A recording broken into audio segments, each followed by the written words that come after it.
and Eve had a baby boy named Cain. Later, they had another son named Abel. When they grew up, Cain became a farmer,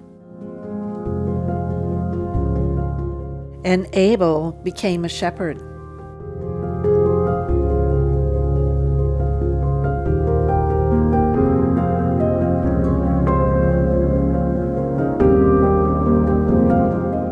When it was time for the harvest, Cain presented some of his crops as a gift to the Lord.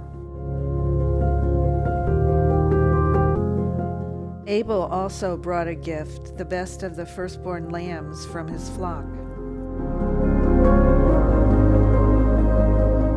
The Lord accepted Abel's sacrifice, but God did not accept Cain's gift.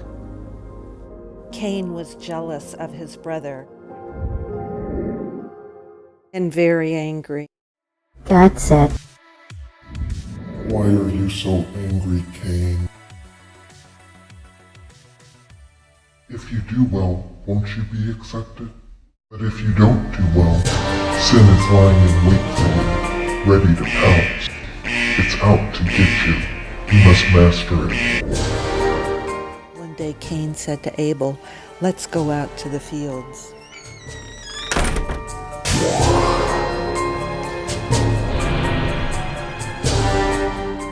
Cain killed Abel. God asked Cain, "Where is your brother?" Cain said, "I don't know. Am I my brother's babysitter?" "Your brother's blood calls to me from the ground. Because you have killed your brother, you will be cursed.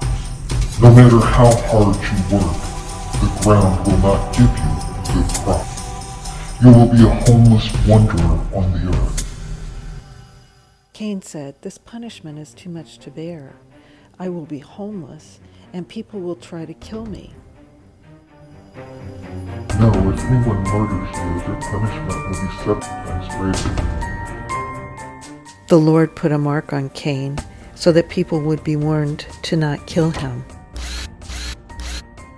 Cain left and settled in the land of Nod.